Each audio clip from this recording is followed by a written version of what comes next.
Hello everyone, আসসালামু আলাইকুম। কেমন আছেন সবাই? আই হোপ সবাই খুব ভালো আছেন। আলহামদুলিল্লাহ, আমরাও আল্লাহর রহমতে আছি খুব ভালোই। নতুন দিনে নতুন আরও একটি ভ্লগ ভিডিও নিয়ে হাজির হয়ে গিয়েছি আমি আপনাদের মাঝে বাঁধন, চট্টগ্রাম থেকে। আজকের ভিডিওটা আমি একটু ভিন্নভাবেই সাজিয়েছি। সবসময়ই তো আমি আমার সংসারের কাজকর্ম নিয়েই ভিডিও করি, ভাবলাম যে একটু ভিন্ন ধরনের ভিডিও সবার সাথে একটু শেয়ার করি। আর ইতিমধ্যে আমার টাইটেল দেখেও সবাই বুঝে গিয়েছেন যে আজকের ভিডিওটা কী নিয়ে হতে যাচ্ছে। এখন বাজে প্রায় সকাল 11টার কাছাকাছি, আর আমি এখন আমার বাসা থেকে নেমে এক ভাবির বাসায় চলে এলাম, কারণ এই বাসাতে আজকে আমাদের পিকনিক করা হবে। ভাবিও বলতে পারেন, আবার বান্ধবীও বলতে পারেন, কারণ আমরা যখন স্কুল কলেজে পড়ি তখন যদি কারোর সাথে বন্ধুত্ব হয় তখন আমরা তাকে বান্ধবী বলি, আর বিয়ের পরে সেটা কেন হবে না। এই কারণে বললাম যে আপনারা বান্ধবীও ভাবতে পারেন, আমি ভাবি বলেই সম্বোধন করব। আজকের এই পিকনিকের আয়োজন করেছি আমরা 6 জন ভাবি মিলে। আমি যখন চট্টগ্রামে প্রথম আসি, আমার সংসার জীবনটা যে বিল্ডিংয়ে শুরু হয় ওখানেই ছিল এই 6 জন ভাবি। আমি চট্টগ্রাম আসার পর এই 6 জনের সাথেই প্রথম ভালো বন্ডিং শুরু হয়, আর খুবই ম্যাজিকের মতো আমরা একই সাথে একই কলোনিতেও থাকা শুরু করেছি। একজন একজন করে আস্তে আস্তে এখন সবাই একসাথে হয়ে গিয়েছি। যদিও একই বিল্ডিংয়ে থাকি না, কিন্তু একই এরিয়াতেই থাকি। এই কারণে সবাই মিলে ভাবলাম যে আবার সেই পুরনো দিনের কথা মনে করে সবাই একসাথে হই, একসাথে খাওয়া দাওয়া করি, গল্প করি। সেই কথা ভেবেই আজকের এই আয়োজন। যদিও আগে থেকে এরকম কোনো প্ল্যানিং ছিল না, হুট করে আগের দিন সন্ধ্যাবেলা সবাই একসাথে বসে এরকম প্ল্যানিং করেছি। আর প্ল্যানিং করেই বাজারে চলে গিয়েছিলাম, বাজার করে এনে রেখে দিয়েছিলাম। পরেই তো সকাল থেকে আয়োজন শুরু হয়েছে। আমার মেয়েটার ঘুম থেকে উঠতে লেট হয়ে গিয়েছিল, তাই তাকে আমি নাস্তা করিয়ে আস্তে ধীরে তারপর এলাম। আর আমি এসেই দেখি যে 2 জন ভাবি অলরেডি চলে এসেছে। 3 জন মিলে কাজ করছে, আর আমি একজন, আর 2 জন বাকি আছে। যে ভাবির বাসায় আয়োজন চলছে সেই ভাবি অনেক কিছুই গুছিয়ে রেখে দিয়েছে। এখানে পোলাওয়ের চাল ধুয়ে নিয়েছে, তারপরে আদা রসুন ব্লেন্ড করে রেখে দিয়েছে, ডিম সিদ্ধ করে ভাজি করে রেখেছে। আমরা যেহেতু খুবই সাধারণভাবে এই আয়োজনটা করছি, আর বাচ্চাদের কথা চিন্তা করে আমরা চিকেন বিরিয়ানিটাই রান্না করার চিন্তা করেছি। যেহেতু বাচ্চা আছে, সবারই 1-2 জন করে বাচ্চা আছে, ভাবলাম যে চিকেন বিরিয়ানিটাই ভালো হবে বাচ্চাদের জন্য।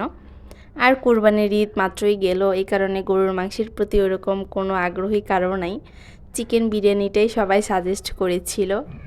আর 2-3 জন ভাবির বাচ্চার পরীক্ষাও ছিল সামনে, তাই ওইভাবে বড় করে কোনো আয়োজনই করছি না।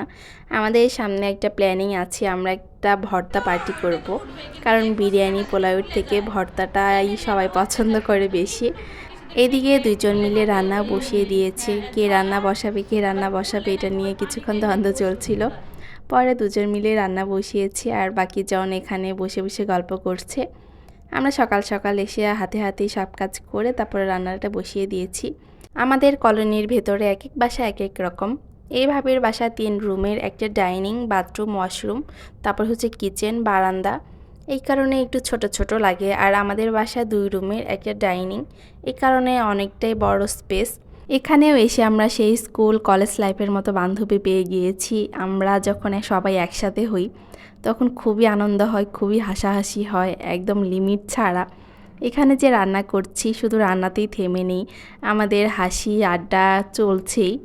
বিশেষ করে এই ভিডিওটা করার কারণ একটাই, স্মৃতি হিসেবে রেখে দেওয়ার জন্য। আমি চাইলে ভয়েস দিতে পারতাম, কিন্তু ভয়েসে কোনো কিছুই শোনা যেত না, শুধু হট্টগোলের শব্দ আর হাসাহাসির শব্দই শোনা যেত।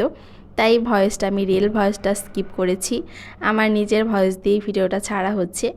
মাঝে মাঝে এরকম পিকনিকের আয়োজন করলে যে শুধু বড়রাই খুশি হয় তা কিন্তু না, সাথে বাচ্চারাও খুবই খুশি হয়। তারা এতটাই আনন্দে, এতটাই খুশিতে ছিল যে বাসা থেকে তারা আসবেই না, তারা পিকনিক করবে আরও থাকবে, এরকম একটা অবস্থা। পরে সারাটা দিন থেকে আমরা বিকেলবেলা সবাই বেরিয়ে এসেছিলাম। যদিও ভাবিদের বাসা আমাদের বিল্ডিংয়ের সাথেরটাই। বিরিয়ানি হতে কিন্তু বেশি একটা টাইম লাগে না, খুবই তাড়াতাড়ি বিরিয়ানি হয়ে যায়। এদিকে কথা বলতে বলতে আমাদের বিরিয়ানিও প্রায় হয়ে গিয়েছে, আর বিরিয়ানিটা খুবই পারফেক্ট হয়েছিল। আর সবাই মিলে একসাথে কোনো কিছু খেলে সেটার স্বাদই মনে হয় বেশি বেড়ে যায়, খুবই ভালো লাগে। আজকে আমরা সবাই মিলে একসাথে মজা করে খেয়েছি, আমাদের কাছে খুবই ভালো লেগেছে। এই ভিডিওটা যদিও খুবই ছোট হয়েছে, তবুও স্মৃতি হিসেবে থেকে যাবে আমার এই চ্যানেলে। এদিকে বিরিয়ানি রান্না কমপ্লিট, মাঝখানে এরকম কোনো ভিডিও করিনি, ছোট ছোট ক্লিপ নিয়ে ভিডিওটা সাজিয়েছি। সারাদিন আমরা একসাথে ছিলাম, ঘন্টার পর ঘন্টা একসাথে ছিলাম, গল্প করেছি, কিন্তু ভিডিওটা হয়েছে মাত্র 6 মিনিটের। এদিকে বাচ্চা পার্টি খেতে বসে গিয়েছি, একদম ছোট যে বাচ্চাগুলো সেগুলো আগে খাওয়ানো শেষ, এখন তার থেকে যেগুলা বড় তারা বসেছে, তারপর হচ্ছে আমরা খেতে বসবো। এদিকে সালাদ, শসা, লেবু, তারপর হচ্ছে কোক তো আছেই, ওগুলো পরে খাবো। এদিকে সবাই মিলে একসাথে বসে বসে খাচ্ছে আর তারাও গল্প করছে, আমি একটু ভিডিও করে রেখেছি। তারপর এই তো আমি এদিকে খেতে বসেছি। বিরিয়ানিটা সত্যিই মজা হয়েছিল, খুবই ভালো লেগেছে। আর সবাই যেহেতু একসাথে বসে বসে খাচ্ছি, স্বাদটা মনে হয় আরও বেশিই লাগছে। আর আজকের ভিডিওটি এ পর্যন্তই রাখছি, আর বেশি বাড়াতে যাচ্ছি না। সবাই ভালো থাকবেন, সুস্থ থাকবেন। পরবর্তী ভিডিও দেখার জন্য আগে থেকে সবাইকে আমন্ত্রণ জানিয়ে রাখছি। আল্লাহ হাফেজ সবাইকে।